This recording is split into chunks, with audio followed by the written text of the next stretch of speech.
الفن وانها بتهتم وتعمل انا مهرجانات لسه قايله فنيه. مهم قوي ان احنا نشجع الناس انها ترجع تقرا وتقرا موضوعات مهمه وموضوعات مفيده. فبالتاكيد انا سعيده جدا جدا وبشكر عائله ساويرس على دعمهم للثقافه والفنون وبالذات لفن الكتابه. هم بيدعمونا في السينما من خلال مهرجان الجونه، والنهارده هم بيدعموا فن الكتابه من خلال حفل ساويرس والمؤسسه الثقافيه. دايما عائله ساويرس رائده كمان للفن ومهتمه جدا بمجال الفن. شايفه ازاي انها رائده للفن وانها بتهتم وتعمل انا مهرجانات لسه فنيه؟ قايله طب ايه الرساله اللي تقولها النهارده؟ ايه الرساله اللي تقولها النهارده بالنسبه للابداع؟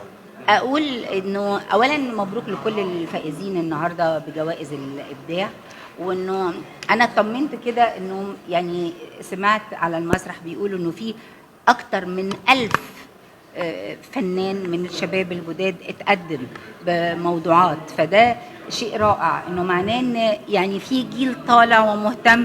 حتى اللي ما فازوش النهارده لازم يكون في برضو اعمال كويسه، بس في الاخر اللجان بتبقى محدده بانها تختار مثلا عمل او عملين. لكن انا بتوقع ان شاء الله اللي جاي خير، لان انا دايما متفائله. قبل كده كان فازت مريم نعوم، كان اول سيناريو ليها كان 1-0، وانا اشتغلت فيه مع طبعا المخرجه الكبيره الجميله كامله ابو ذكري، وكان من اروع الاعمال.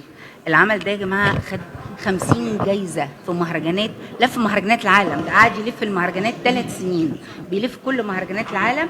اخر جايزه انا استلمتها كانت في روسيا، في مهرجان في بلد اسمها تتارستان، كانت الجايزه نمره 50 للفيلم. فطبعا بيطلع مواهب رائعه من خلال مؤسسه ساويرس وتشجيعها للشباب الجديد. شكرا.